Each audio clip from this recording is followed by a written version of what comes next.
Mi nombre es Adolfo Gómez Martínez, integrante del equipo número 5, y hablaremos de la introducción a la programación por computadora. Es el tema a abordar en este video. Explicaremos temas como la importancia de la computadora en diferentes ámbitos, algunos conceptos básicos dentro de este tema, además de hablar sobre los componentes que conforman una computadora y su evolución a través de los años. Conceptos. Computación es la rama de la ciencia que se encarga de estudiar la administración de métodos, técnicas y procesos con el fin de almacenar, procesar y transmitir información y datos en un formato digital. Dentro de las ciencias de la computación pueden ser distinguidas distintas áreas de estudio, como estructura de datos y algoritmos, sistemas operativos, arquitectura de computadoras y lenguajes de programación. Una computadora es un dispositivo informático que es capaz de recibir, almacenar y procesar información de una forma útil. Está programada para realizar operaciones lógicas o aritméticas de forma automática. Sus elementos básicos son la memoria RAM y ROM, la tarjeta madre, el procesador, microprocesador o CPU y los dispositivos de entrada y salida. Informática es el tratamiento automático de la información. Como tal, la información designa a un conjunto de conocimientos teóricos y prácticos relativos al ámbito de la ciencia y de la tecnología, que se combinan para posibilitar el tratamiento racional y automático de la información mediante sistemas informáticos o computadoras. Las tareas principales de la informática son almacenar, procesar y transmitir la información. Ahora hablaremos sobre la importancia de la informática en las actividades laborales. Como bien sabemos, el uso de la computación o la computadora como tal se ha convertido en algo indispensable y de suma importancia, principalmente en las actividades laborales porque reduce el coste de realizar determinadas tareas gracias a la automatización de muchos procesos como son los pagos, la facturación, control de almacén, organización de datos, entre muchas más tareas las cuales resultan más difícil y tardado realizar sin la ayuda del uso de la computación. Es por eso que la computación es algo indispensable dentro del ámbito laboral. El principal beneficio que nos trae el utilizar la computadora dentro de este ámbito es el ahorro de tiempo y dinero, ya que hay muchos procesos que antes se hacían manualmente y ahora con una computadora se automatizan y pues en menos del tiempo que se hacía antes ese proceso, ahora ya lo hace automáticamente una máquina, lo que implica un ahorro de tiempo y de dinero. Entre otros sus beneficios está que nos permite guardar y organizar la información, lo que hace más fácil la obtención de esta misma. También tenemos que posibilita la captación de clientes, proporciona una atención al cliente sin necesidad de estar cara a cara con él, mantiene a salvo nuestros datos de posibles amenazas cibernéticas y ofrece un posicionamiento inmejorable dentro de la red, dándole visibilidad a todas nuestras empresas y optimizando al máximo nuestro portal. Además de que facilita mucho la comunicación mediante correo electrónico o vía directa por Skype. Ahora hablaremos sobre la importancia que tiene la informática dentro de la electromecánica. Primero que nada, hay que saber que un electromecánico es el profesional encargado de analizar, desarrollar y dar mantenimiento a los sistemas y dispositivos relacionados a la electromecánica. Se encargan de realizar las revisiones respectivas de las máquinas y de equipos que van desde los más simples hasta los más industriales. La informática dentro de la electromecánica tiene una enorme relación y es algo indispensable dentro de esta rama, ya que se llevan a cabo muchos procesos en los que es indispensable la informática para programar máquinas y hacerlas funcionar de manera autónoma, o por lo menos ir perfeccionando sus funciones cada vez más, así como también para ir perfeccionando el diseño y la experimentación de estas mismas. Gracias a la informática es que actualmente existe un gran avance dentro de las industrias en cuestión de tecnología y eficacia en muchos de sus procesos que son elaborados por máquinas de manera autónoma y mucho más rápido de lo que lo haría una persona. Todo esto a base de la programación. Ahora veremos los diferentes diseños y generaciones de las computadoras, desde el primer diseño hasta el diseño actual. La primera generación, desde 1940 hasta 1955, eran usualmente construidas a mano usando circuitos que contenían relés y tubos de vacío. Usaban tarjetas perforadas para la entrada de datos y programar. Eran extremadamente grandes y pesadas. La segunda generación, desde 1956 hasta 1964. La gran hazaña de esta generación fue la sustitución de válvulas de vacío por transistores y el uso de memorias de núcleo de ferritas y tambores magnéticos para almacenar la información. La tercera generación, de 1965 a 1971, emergieron con el desarrollo de los circuitos integrados, pastillas de silicio, en las cuales colocaban miles de componentes electrónicos en una integración a miniatura. La cuarta generación, desde 1972 a 1982. La cuarta generación fue el producto del microprocesador, de los circuitos electrónicos, lo que hizo posible la creación de computadoras personales. A partir de este año se comenzaron a hacer avances mucho más grandes, ya que las computadoras ya eran mucho más reducidas en su tamaño y los hacían más portátiles. La quinta generación, desde 1983 hasta 1999, surge la computadora personal tal y como se conoce hoy en día. Se desarrolla la verdadera inteligencia artificial y de procesamiento del lenguaje natural. Y la sexta generación, que es desde el año 2000 hasta la actualidad, se mantienen los avances de la quinta generación, solo que mejorados y expandidos. Mi nombre es Brandon García López y yo les voy a exponer los elementos que conforman un equipo computacional y el software y su clasificación. Bueno, en este mapa les voy a explicar cuáles son los elementos que conforman un equipo computacional. El equipo computacional está conformado por dos clasificaciones, como son el software y el hardware. El hardware es la parte tangible de una computadora, es decir, que todo lo que podemos tocar se le puede llamar hardware. Por ejemplo, el monitor, el teclado, el mouse, el micrófono, la cámara, memorias USB, la tarjeta madre, la memoria RAM, el disco duro, entre otros, e incluso también los cables de alimentación. Todo eso es hardware. El hardware está clasificado por cuatro formas, como son el hardware de salida, que está conformado por dispositivos externos que le transfieren información al CPU, como son las impresoras, bocinas, etc. El hardware de almacenamiento, que resguarda la información procesada por la computadora, por ejemplo el disco duro. El hardware de entrada son situados fuera del CPU, por ejemplo el mouse o el joystick. Y por último el hardware de procesamiento, que procesan la información recibida del computador, por ejemplo el procesador o la memoria RAM. Después está el software, que es el que les voy a explicar más detalladamente. Hablaré sobre el software. El software es un conjunto de instrucciones y datos asociados almacenados en formato electrónico que indica a la computadora el modo de realizar la tarea.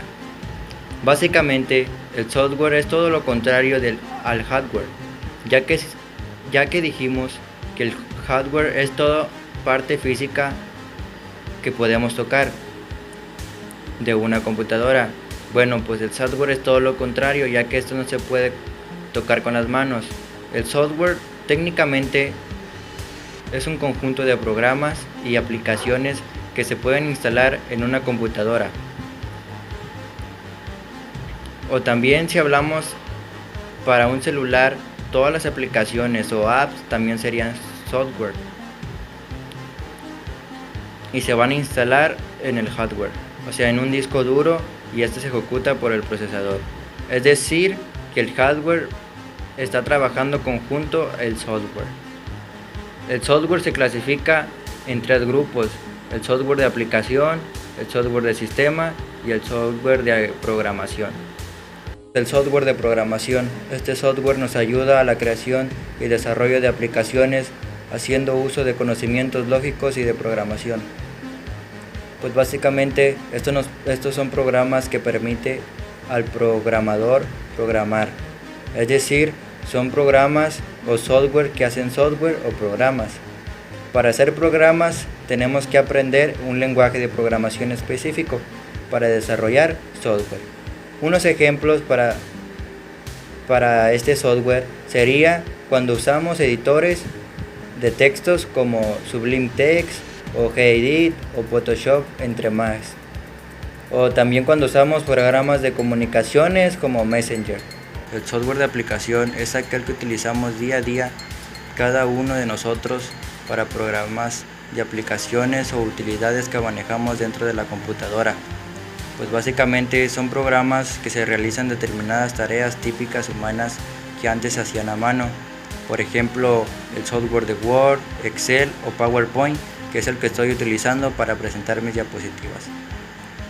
También aquí en el software de aplicación podríamos meter unos softwares de entretenimiento, como por ejemplo podrían ser los videojuegos, productores de música o videos. Por último está el software de sistema, que es parte esencial de la computadora, ya que en él no solamente podemos clasificar los sistemas operativos como Linux, Windows o Mac, sino que también debemos agregar aquel software que permite la comunicación entre el hardware y el sistema operativo, como son el software de sistema, el software aplicativo y el software de control.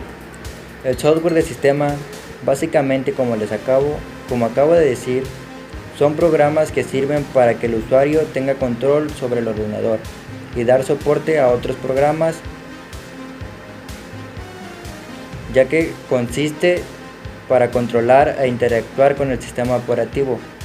El más conocido e importante es el Microsoft Windows, es decir, son los sistemas operativos como el propio Windows, que es el más popular para las computadoras de escritorio o laptop, o también está el Android o iOS para teléfonos inteligentes o smartphones.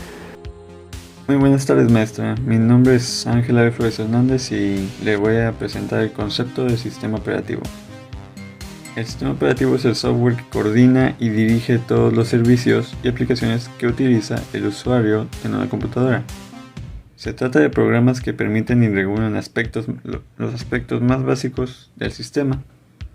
Los sistemas operativos también se llaman núcleos o kernels.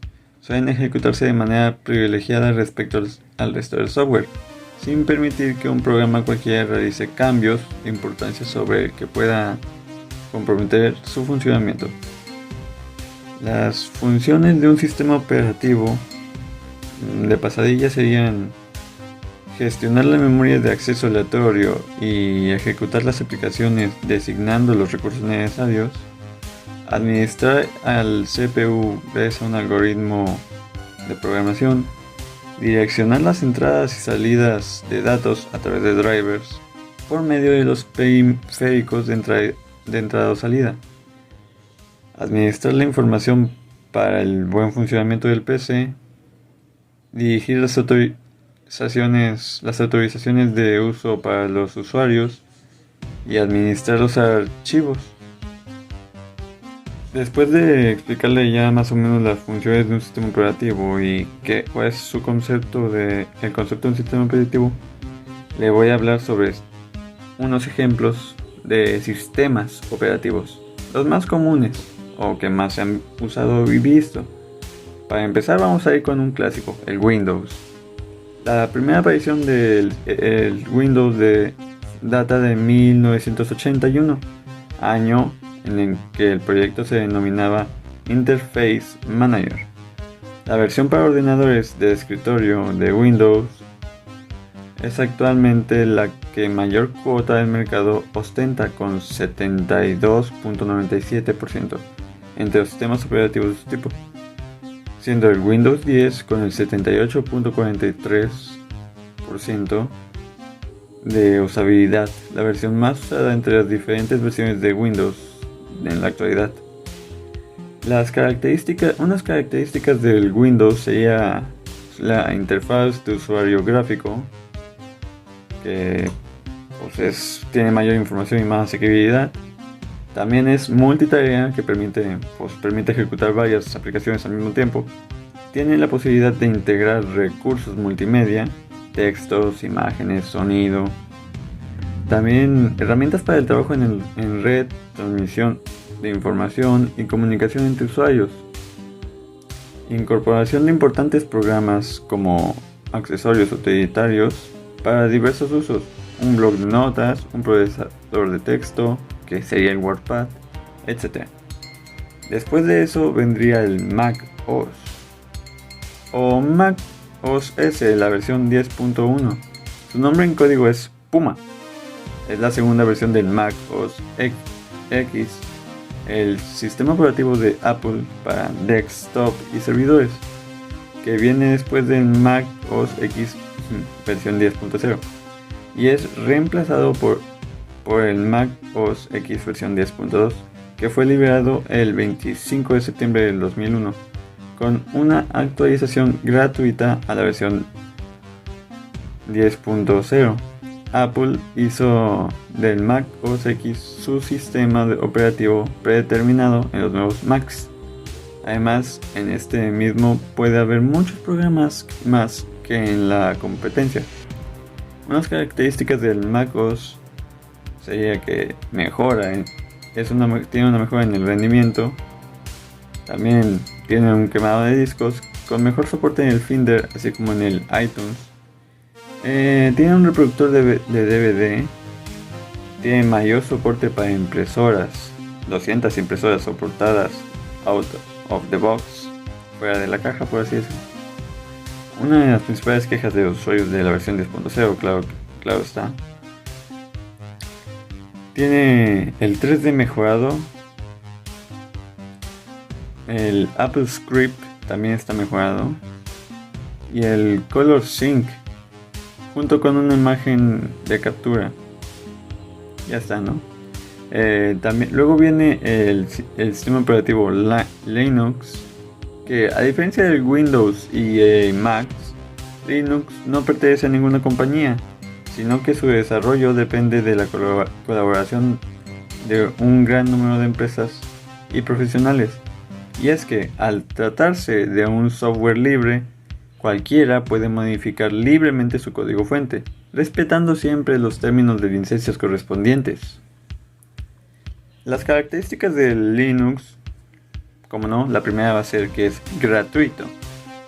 Linux es un sistema operativo completamente gratuito, además que cuenta con múltiples distribuciones diferentes para que cada usuario escoja el sistema que mejor se adapte a sus necesidades. También tiene un código abierto e independiente.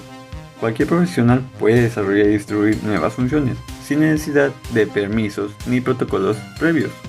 Esto agiliza la aparición de mejoras y actualizaciones. Aparte de que Linux es muy estable, también es altamente seguro. Como se trata de un software libre, los delincuentes informáticos no tienen mucho interés en desarrollar un virus para el Linux. Además, su arquitectura dificulta la aparición de malware y facilita la eliminación de cualquier amenaza. También es multiusuario y multitarea. La potencia de este sistema permite ejecutar a la vez numerosos programas y aplicaciones. Además, permite que múltiples usuarios accedan a sus recursos de forma simultánea y segura. Después de hablar de esto viene uno conocido por prácticamente todos, que sería el Android. Android comenzó en octubre del 2008, cuando llegó por primera vez la luz en el primer smartphone equipado con este sistema operativo, el T-Mobile G1. Un smartphone fabricado por HTC y desarrollado junto con Google. Android era un sistema operativo que estaba desarrollando una compañía de nombre Android Inc. y que fue adquirido por Google en julio del 2005. Desde entonces siempre se habla de este sistema operativo y se hace referencia a la compañía del buscador, aunque es la Open Handset Alliance. Unas características del Android sería que ofrecen diferentes formas de mensajería, navegador web basado en WebKit, soporte de Java y muchos formatos multimedia, Obviamente también está el soporte de HTML, el HTML5, el Adobe Flash Player, etc.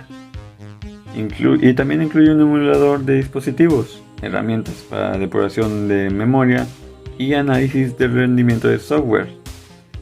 Después ya de todo esto viene el sistema operativo iOS. Es un sistema operativo móvil de multinacional de Apple Inc. Originalmente se desarrolló para el iPhone o iPhone OS. Después de que se ha usado en dispositivos como en el iPod Touch y el iPod, Apple no permite la instalación de iOS en hardware de terceros. Las características del iOS sería que la pantalla inicial es donde se ubican los iconos de la aplicación y el dock en la parte inferior de la pantalla, donde se pueden anclar aplicaciones de uso frecuente. Aparte, aparece al desbloquear el dispositivo o presionar el botón de inicio. Luego están sus carpetas. Con iOS 4 se introdujo un sistema simple de carpetas en el sistema. Se puede mover una aplicación sobre otra o se creará una carpeta. Y así se pueden agregar más aplicaciones a esta mediante el uso del mismo procedimiento. Ay, perdón, me trabé ahí. Bueno, después de eso seguía su seguridad. Antes de la salida del iOS 7 al mercado, existía un enorme índice de robos de los diversos modelos de un iPhone, lo que provocó que el gobierno estadounidense solicitara a Apple diseñar un sistema de seguridad infalible que inutilizará los equipos en caso de robo. Después de eso viene el centro de notificaciones. Con la actualización del iOS 5, el sistema de notificaciones se rediseñó por completo. Las notificaciones ahora se colocaban en un área por la cual se puede acceder mediante un desliz de la pantalla de estado hacia abajo. Al hacer un toque en una notificación, el sistema abría la aplicación. Después de esto viene la definición del hardware. El hardware, pronunciado shareware, más o menos así, no sé cómo pronunciarlo bien, maestro, lo siento, es un equipo o soporte físico en informática que se refiere a las partes físicas o tangibles de un sistema informático, sus componentes eléctricos, electrónicos, electromagnéticos. Dije electromagnéticos, perdón, eso, acórdenlo. Electromecánicos y mecánicos. A continuación, y para ya finalizar mi participación en todo el video, profesora, le voy a hablar sobre unos pocos componentes internos de una computadora. El primero sería la placa base. Una placa base es el componente común donde se interconectan todos los demás componentes en cualquier dispositivo electrónico. Después de eso viene el CPU o procesador, que se encarga de procesar todas las instrucciones del dispositivo, leyendo las órdenes y requisitos del sistema operativo, así como las instrucciones de cada uno de los componentes y las aplicaciones. Después del CPU sería la memoria RAM. La memoria RAM es la memoria principal de un dispositivo. Es a donde se almacenan de forma temporal los datos de los programas que estás utilizando en ese preciso momento. Y para finalizar sería el disco duro. Un disco duro es un dispositivo de almacenamiento necesario para conservar tus archivos y datos a largo plazo. Mi nombre es Brandon Isaac Gaspar García y soy integrante del equipo 5. ¿Qué es un algoritmo? Es un conjunto de instrucciones definidas, ordenadas y acotadas para resolver un problema o realizar una tarea. Más que nada, los algoritmos son una sucesión de pasos finitos para realizar una tarea compleja. En nuestra vida cotidiana nosotros usamos los algoritmos en manuales de instrucción, recetas de cocina o en muchas otras cosas más que implique un cierto número de pasos para realizar algo. Y pues nosotros desde hace 4500 años usamos los algoritmos ya que en tablas de arcilla se encontraron procedimientos para realizar tareas de aquel tiempo. Pues los algoritmos están más que nada con nosotros desde hace mucho tiempo. Características de los algoritmos: deben ser precisos, sin ambigüedad, y deben indicar la sucesión de cada paso. Ordenados, y también debe de indicar la sucesión clara y precisa de cada paso, así como también el texto debe ser legible y fácil de leer. Finitos, debe tener un número finito de pasos, ya que no puede ser infinito. Concretos, deben de tener el problema ya planteado, para así que la solución sea determinante y rápida. Definidos, ya que si un algoritmo da algún resultado, si el algoritmo se vuelve a hacer debe dar el mismo resultado, así que no debe de variar nada. Pseudocódigo. Pseudo deriva del griego, que puede traducirse como falso, y código emana del latín, que puede significarse como códices o códex, que en ellos eso significaban los documentos donde tenían escritas todas sus leyes los romanos. Más que nada esto es un falso lenguaje que ninguna máquina o computadora puede leer, ya que sus códigos o letras solo pueden ser interpretados por los seres humanos. Más que nada es un algoritmo que nada más nosotros podemos leer. Estructura de un algoritmo. Comienza con la palabra clave, proceso o algoritmo. Puede ser cualquiera de las dos. Y ya enseguida de estas palabras sigue el nombre de nuestro programa. Después, más abajo, sigue la secuencia de instrucciones, que son la secuencia de tareas que queremos que realice nuestro algoritmo o programa. Después finaliza con la palabra fin proceso o fin algoritmo, que significa la finalización de nuestro algoritmo. También la indentación no tiene significado aquí, pero se puede usar para que el código sea más legible. También las minúsculas o mayúsculas no tienen aquí significado, aunque es preferible que se escriban minúsculas, aunque en algunas palabras el programa las añade automáticamente. Aquí en la imagen tenemos un ejemplo de la estructura de un algoritmo. Ahí al principio vemos la palabra proceso, o también puede ir ahí la palabra algoritmo, puede ser cualquiera de las dos, y enseguida dice sin título, ahí va a ir el título de nuestro algoritmo. Abajo dice acción 1, acción 2, acción N. Ahí es la secuencia de instrucciones que queremos que realice nuestro algoritmo. Pueden ser diferentes, muchas acciones, pero siempre debe tener un final ya que son finitos. Y hasta abajo dice la palabra fin proceso, o también puede decir fin algoritmo, que significa más que nada el fin de nuestro algoritmo. Siempre todos los algoritmos van a tener esta estructura. ¿Qué es un diagrama de flujo? Un diagrama de flujo o también diagrama de actividades es una manera de representar gráficamente un algoritmo o un proceso de alguna naturaleza a través de una serie de pasos estructurados y vinculados que permiten su revisión como un todo. Más que nada el diagrama de flujo es una descripción de procesos de un algoritmo, ya que cada paso del algoritmo está dentro de una figura geométrica y estas figuras geométricas están unidas por flechas que direccionan hacia dónde va el flujo. Son usados a menudo en programación, informática, economía, finanzas y psicología. Reglas de un diagrama de flujo. Los diagramas de flujo se escriben de arriba a abajo y de izquierda a derecha. Todo símbolo, excepto las líneas de flujo, llevará en su interior información que indique su función exacta y unívoca. Como se puede ver aquí en la imagen de al lado, están unos ejemplos. En la figura geométrica donde no hay nada en su interior, eso no es válido, ya que su interior siempre debe llevar información. Debe ser exacta y unívoca, que no debe tener doble significado ni nada, solo debe tener un solo significado. Un elemento del diagrama no puede tener más de una salida si no es un elemento de decisión, aunque existen excepciones que veremos en su debido momento. Como se puede ver en los ejemplos de acá, en el ejemplo de la parte superior izquierda está inicio, y pues inicio no es un elemento de decisión, y en la parte de al lado está una operación. Pues las operaciones tampoco pueden tener diferentes elementos de decisión, ya que solo tienen una sola respuesta.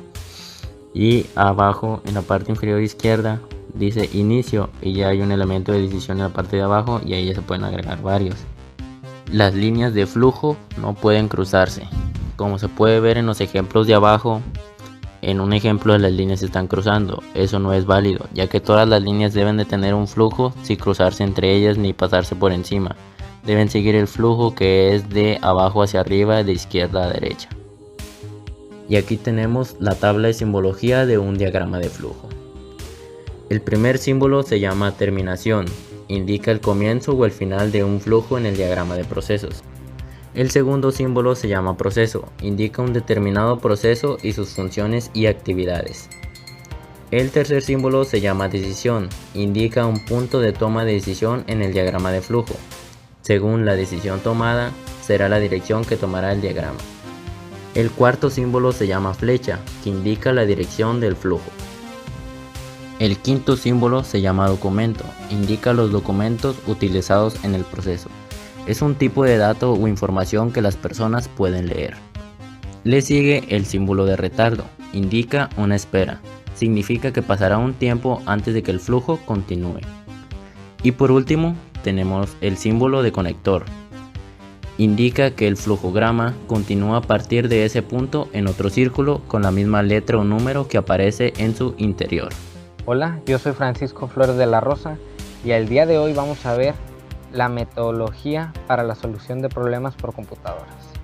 Dicha metodología se divide en 9 temas, que son la definición de problema, el análisis de la solución, el diseño de la solución, la codificación, compilar, prueba y depuración, la documentación. Tenemos también lo que es la implementación y por último el mantenimiento. Lo primero que veremos será la definición del problema, así que vamos para allá. Como primer subtema tenemos lo que es la definición del problema. ¿Qué nos dice esto? ¿En qué consiste? Es el enunciado en el que nosotros explicaremos el problema. Por ende, tiene que ser claro y preciso. Es fundamental que nosotros conozcamos y delimitemos bien por completo el problema. Si no lo hacemos así, no tiene caso seguir continuando con los demás pasos, porque no vamos a tener claro en mente qué es lo que vamos a trabajar. Vamos a ver el segundo paso. Como segundo subtema, veremos lo que es el análisis de la solución. Este consiste en elaborar una serie de preguntas que tengan relación con el problema a resolver. La finalidad de esto es que verifiquemos si tenemos los elementos adecuados para poder resolver el problema. Como tercer subtema tenemos lo que es el diseño de la solución. Ya que lo tenemos bien pensado, ya se analizó cuál es el problema, procedemos a hacer el algoritmo, el cual puede ser un diagrama de flujo o un pseudocódigo, en el cual vamos a hacer una serie de pasos ordenados que nos proporcione un método explícito que nos ayude a resolver el problema. Como cuarto subtema tenemos la codificación, que consiste en escribir la solución del problema de acuerdo al pseudocódigo. Este se puede escribir en un lenguaje de programación, ya sea de bajo nivel o de alto nivel. A esta serie de instrucciones se le conoce como programa. Como quinto subtema tenemos a compilar, que es el proceso de transformar un programa informático escrito en un lenguaje de programa en otro formato equivalente. Normalmente nosotros los humanos entendemos lo que puede ser un lenguaje C, un lenguaje Java, que se le denomina de alto nivel. El compilador, su trabajo es transformar este lenguaje de alto nivel en un lenguaje máquina que pueda entender la CPU. De esto se trata el proceso de compilar. Como sexto subtema tenemos lo que es la prueba y la depuración. La prueba es el proceso de identificar los errores que se presentan durante la ejecución del programa. Y a continuación veremos 3 puntos que se deben de tomar en cuenta al momento de que estamos realizando la prueba. Vamos a verlos. Ok, ahorita a continuación estamos viendo esos 3 puntos. El primero nos dice que hay que tratar de iniciar la prueba con la mentalidad saboteadora, de disfrutar, encontrar el error. Tenemos como segundo punto a sospechar de todos los resultados que arroje la solución, con lo cual se deben de verificar todos. Y por último tenemos considerar todas las situaciones, aun sean normales y anormales. Y para cerrar este sexto subtema tenemos la depuración, que esta consiste en eliminar todos los errores que se hayan presentado durante la prueba para tener una situación adecuada y sin errores. Como séptimo subtema tenemos la documentación. Esta es una guía, es la comunicación escrita que nos sirve como ayuda para el uso de dicho programa. Normalmente la finalidad de crear un programa es que lo usen varias personas, entonces ahí entra el trabajo de la documentación. Esta va a ser la guía para esa capacitación que ocupan estas personas para el uso de dicho programa. Pero para ello tenemos que ver 3 puntos importantes que se van a mencionar a continuación. La documentación, como ya vimos, es muy importante y esta se debe presentar en 3 formas: en interna, en externa y al usuario final. Vamos a ver cada una de ellas. Como primer punto tenemos la interna, que consiste en agregar comentarios o mensajes que se agregan al código del programa, ¿sí? La función de esto es que realicen cálculos o fórmulas para el entendimiento del mismo.